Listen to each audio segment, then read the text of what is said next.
ನಮ್ಮ ಕರ್ನಾಟಕ ರಾಜ್ಯಕ್ಕೆ ನಾವು ಆಲ್ಮಟ್ಟಿ ಕೃಷ್ಣಾ ವಾಟರ್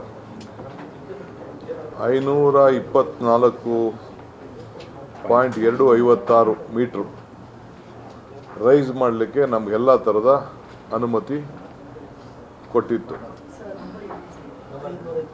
524 ಮೀಟರ್ಸ್ ಈಗ 519.16 ಮೀಟರ್ಸ್ ಇದೆ. 524.256 ಮೀಟರ್ಸ್ ಅಲ್ಲಿವರೆಗೂ ಕೂಡ ರೈಸ್ ಮಾಡಲಿಕ್ಕೆ ನಮಗೆ ಅನುಮತಿ ಇತ್ತು. ಸೆಂಟ್ರಲ್ ಗೌರ್ಮೆಂಟು ಅದನ್ನು ನೋಟಿಫಿಕೇಶನ್ ಮಾಡಬೇಕಾಗಿತ್ತು. ನಾವು ನೋಟಿಫಿಕೇಶನ್ ಮಾಡೋ ವಿಚಾರದಲ್ಲಿ ನಾವು ಕೇಂದ್ರ ಸರ್ಕಾರದ ಮೇಲೆ ಒತ್ತಡವನ್ನು ಏರ್ತಾ ಇದ್ದೆವು. ಸುಮಾರು 12 ವರ್ಷದಿಂದ ವಿ ಆರ್ ಬೀನ್ ಪ್ರೆಷರೈಸಿಂಗ್ ಅವರಿಗೆ, ನೀವು ನೋಟಿಫಿಕೇಶನ್ ಮಾಡಿ. KWDT 30/12/2010 ತೀರ್ಮಾನ ಆಗಿತ್ತು. ಸೊ ಅದಕ್ಕೆ ಪರ್ಮಿಷನ್ ನಮಗೆ ಸಿಕ್ಕಿತ್ತು. 177 TMC ಇಂದ 330 TMC ವರೆಗೂ ಕೂಡ ಅವರು ನಮಗೆ ಪರ್ಮಿಷನನ್ನು ಕೊಟ್ಟಿದ್ದರು. ಈ ಮಧ್ಯೆ ಕೋರ್ಟ್ಗೂ ಇದು ಕೆಲವರು ಸ್ಟೇಟ್ ಅವರು ಕೋರ್ಟ್ಗೆ ತೆಗೆದುಕೊಂಡು ಹೋದರು. ಈ ಮಧ್ಯದಲ್ಲಿ ನಾನು ಆ ಕೇಂದ್ರದ ಮಂತ್ರಿಗೆ ರಿಕ್ವೆಸ್ಟ್ ಮಾಡಿಕೊಂಡಿದ್ದೆ.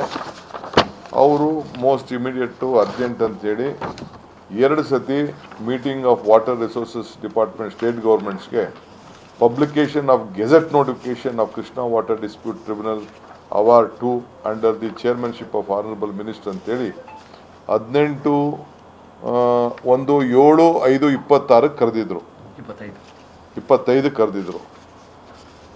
ಕರೆದದನ್ನ ಇದ್ದಕ್ಕಿದ್ದಂಗೆ ಮಹಾರಾಷ್ಟ್ರ ಅವರು ಏನೋ ಅಬ್ಜೆಕ್ಷನ್ ಹಾಕಿದ್ದಾರೆ ಅಂತ ಇಂಟರ್ನಲ್ ಗೊತ್ತಾಯಿತು, ಅಫಿಷಿಯಲ್ ಆಗಿ ನಮ್ಗೆ ಗೊತ್ತಿಲ್ಲ. ಸೊ ಅದಕ್ಕೆ ಪೋಸ್ಟ್ಪೋನ್ ಮಾಡಿದ್ರು.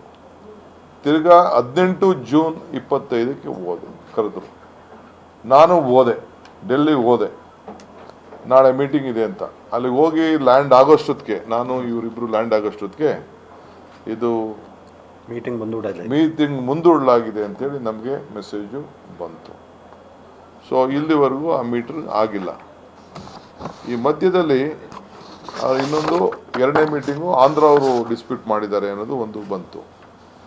3ನೇದು ಈಗ ಲೇಟೆಸ್ಟ್ ಏನಾಗಿದೆ ಅಂತಂದರೆ, ನಾವು ನಮ್ಮ ಸರ್ಕಾರ 16/9/2025 ಒಂದು ಕ್ಯಾಬಿನೆಟ್ ಮೀಟಿಂಗ್ ಕರೆದು, ಹಿಂದೆ ನಾವು ಏನು ಇದು ಬೆಳಗಾಂ ಅಧಿವೇಶನದಲ್ಲಿ MLAಗಳು ಮಾತಾಡಿದರು, ಇಲ್ಲಿ ಮಂತ್ರಿಗಳು ಮಾತಾಡಿದರು, ನಾವೆಲ್ಲ ಸೇರಿ UKP 3 ಫೇಸ್ಗೆ 1.33 ಲಕ್ಷ ಏಕರ್ನ ಒಂದು ಸತಿ ನಾವು ಅಕ್ವಿಷನ್ ಮಾಡೋದು ಅಂಥೇಳಿ ನಾವು ತೀರ್ಮಾನ ಮಾಡಿ, ಅದಕ್ಕೆ ಸುಮಾರು 70,000 ಕೋಟಿ ರೂಪಾಯಿ ಈ ಬಜೆಟಲ್ಲಿ ನಿಗದಿ ಮಾಡಿಕೊಳ್ಳಿಕ್ಕೆ 3 ಸ್ಟೇಜಸ್ಸಲ್ಲಿ ಮಾಡಲಿಕ್ಕೆ ನಾವು ತೀರ್ಮಾನ ಮಾಡಿ ಆ ತೀರ್ಮಾನವನ್ನು ತೆಗೆದುಕೊಂಡು, ಸೊ ಎಲ್ಲ ಪಾರ್ಟಿಯವರು, ಎಲ್ಲ ರೈತರು ಕೂಡ ಎಲ್ಲ ಸಮ್ಮತದಿಂದ ಕನ್ಸೆಂಟ್ ಅಕ್ವಿಷನ್ ಅಂತ ಮಾಡಿ ಸುಮಾರು ಒಂದು 40,000 ಕೇಸಸ್ಸು ಇತ್ತು. ಅವ್ರಿಗೆಲ್ಲ ಒಂದು ಆಪರ್ಚುನಿಟಿ ಕೊಟ್ಟು, ನೀವು ವಿಡ್ರಾ ಮಾಡ್ಕೊಳಕ್ಕೆ ಹೋಗಿ, ಇದೆಲ್ಲ ಸುಮ್ಮನೆ ಆಗದೆ ಹೋದ ವಿಚಾರ ಅಂಥೇಳಿ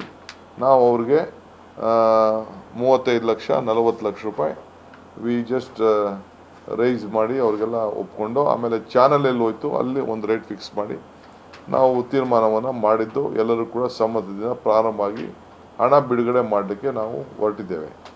ಈ ಮಧ್ಯದಲ್ಲಿ ಆಂಧ್ರ ಪ್ರದೇಶ್ ಗೌರ್ಮೆಂಟು ಅವರು ನಮ್ಮ ಸೆಂಟ್ರಲ್ ಗೌರ್ಮೆಂಟ್ಗೆ ಸೆಕ್ರೆಟರಿ ಆಫ್ ವಾಟರ್ ರಿಸೋರ್ಸಸ್ ಡಿಪಾರ್ಟ್ಮೆಂಟ್ಗೆ ಈ ರೀತಿ ತೀರ್ಮಾನ ತೆಗೆದುಕೊಂಡಿದ್ದಾರೆ. ಇದು ಇನ್ನು ಸುಪ್ರೀಂ ಕೋರ್ಟಲ್ಲಿ ಕಾಂಪ್ಲೇನ್ಸ್ ಆಗಬೇಕು. ಇದನ್ನು ಅಕ್ವಿಷನ್ನೇ ಮಾಡಬಾರ್ದು. ಈ ಅಕ್ವಿಷನ್ ಮಾಡಿಬಿಟ್ಟು ಈಗಾಗಲೇ ಕೆಲಸ ಪ್ರಾರಂಭ ಮಾಡೋಕ್ಕೆ ಎಲ್ಲ ವ್ಯವಸ್ಥೆ ಮಾಡ್ತಾ ಇದ್ದಾರೆ ಅಂಥೇಳಿ ಅವ್ರಿಗೆ ಒಂದು ಡೀಟೇಲಾಗಿ ಬರೆದು ಒಂದು ಪತ್ರವನ್ನು ಅವರು ಬರೆದಿದ್ದಾರೆ. ಸುಮಾರು ಹಿಂದೆನೇ ಅವರು ಬರೆದಿದ್ದಾರೆ. ಆ ಬರೆದ ಮೇಲೆ ನಮಗೆ ಸೆಂಟ್ರಲ್ ಗೌರ್ಮೆಂಟ್ ಅವರು ನಿಮ್ದು ಏನು ರಿಯಾಕ್ಷನ್ ಅಂತೇಳಿ ನನಗೆ ಈ ತಿಂಗಳು ಅವರು ನನಗೆ ಲೆಟ್ರ್ ಕೂಡ ನನಗೆ ಕಳಿಸ್ಕೊಟ್ಟಿದ್ದಾರೆ. ಸೊ ಅದನ್ನೆಲ್ಲ ನಾನು ಎಕ್ಸಾಮಿನ್ ಮಾಡಿದ್ದೀನಿ. ಅವರೆಲ್ಲ ಕಂಪ್ಲೀಟ್ ಏನೇನು ನಡೆದಿದೆ ಅದು ಕೂಡ ತಿಳಿಸಿದ್ದಾರೆ ಅವರು. ತೆಲಂಗಾಣ ಸ್ಟ್ಯಾಂಡ್ ಏನಿದೆ, ಅವರು ಹೈಟ್ ಮಾಡೋದ್ರಲ್ಲಿ ಅವರಿಬ್ಬರು ಸೇರಿ ಮಹಾರಾಷ್ಟ್ರ ಸ್ಟ್ಯಾಂಡ್ ಏನಿದೆ ಅನ್ನೋದೆಲ್ಲ ಕೂಡ ಅವರು ತಿಳಿಸಿದ್ದಾರೆ. ಸೊ ನಾನು ಹೇಳ್ತಾ ಇರೋದು ನಾವು ನಮ್ಮ ರಾಜ್ಯದಲ್ಲಿ ನಮ್ಮ ಲ್ಯಾಂಡ್ ಅಕ್ವಿಷನ್ ಕಾಸ್ಟ್ ಮುಂದಕ್ಕೆ ಜಾಸ್ತಿ ಆಗ್ತಿದೆ ಅಂತೇಳಿ ನಾವು ಅಕ್ವಿಷನ್ ಪ್ರೊಸೆಸ್ನ ನಮ್ಮ ಕಷ್ಟನೋ ಸುಖನೋ ಸಾಲ ತೊಗೊಳ್ತೀವೋ ಏನು ಮಾಡ್ತೀವೋ ರೈತರಿಗೆ ಕೊಟ್ಬಿಟ್ಟು ನಾವು ಲಿಟಿಗೇಷನ್ ಕಡಿಮೆ ಮಾಡ್ಕೋಬೇಕು ಅಂತ ತಮಗೆಲ್ಲ ಗೊತ್ತಿದೆ. ಕೆಲವರೆಲ್ಲ ರೈತರುಗಳು ಅದಕ್ಕೆಲ್ಲ ರೇಟು ನಮಗೆ ಸಾಲೋದಿಲ್ಲ ಅಂಥೇಳಿ, ಬೊಮ್ಮಾಯಿ ಗೌರ್ಮೆಂಟಲ್ಲೂ ಕೂಡ ಆಗೋದಿಲ್ಲ ಅಂಥೇಳಿ, ನಮಗೆ ಕನ್ಸೆಂಟು ಒಪ್ಪಿಗೆ ಇಲ್ಲ ಅಂಥೇಳಿ, ಲ್ಯಾಂಡ್ ಅಕ್ವಿಷನ್ ಕಡಿಮೆ ಅಂಥೇಳಿ 8 ಲಕ್ಷ 9 ಲಕ್ಷ ಇದ್ದವರೆಲ್ಲ 1 ಕೋಟಿ 2 ಕೋಟಿ 3 ಕೋಟಿ 5 ಕೋಟಿ 10 ಕೋಟಿ ಎಲ್ಲ ಕೂಡ ಕೋರ್ಟಲ್ಲಿ ಅವಾರ್ಡ್ ಮಾಡಿಸ್ಕೊಂಡು ಬಂದಿದ್ದಾರೆ.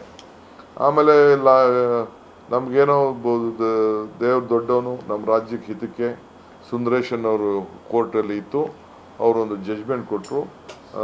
ಲಿಮಿಟೇಷನ್ ಆರ್ಡ್ರನ್ನ ಅವರು ಇಂಥ ಸಂದರ್ಭದಲ್ಲಿ ನೀವು ಟೈಮ್ ಲೈನ್ ಮಾಡೋಕ್ಕಾಗಲ್ಲ ಲಿಮಿಟೇಷನಲ್ಲಿ ಅಂತೇಳಿ ತಿರ್ಗಾ ಇಲ್ಲಿ ಹೈಕೋರ್ಟಲ್ಲಿ ಆಗಿದ್ದ ಜಡ್ಜ್ಮೆಂಟ್ನ ಸುಪ್ರೀಂ ಕೋರ್ಟಲ್ಲಿ ತೆಗೆದುಕೊಂಡು ನಿಮ್ಗೆ ಇನ್ನೊಂದು ಆಪರ್ಚುನಿಟಿ ಕೊಡ್ತೀವಿ ಅಂತೇಳಿ ನಮಗೆ ವಾಪಸ್ಸು ಕಳಿಸ್ಕೊಟ್ಟಿದ್ದಾರೆ.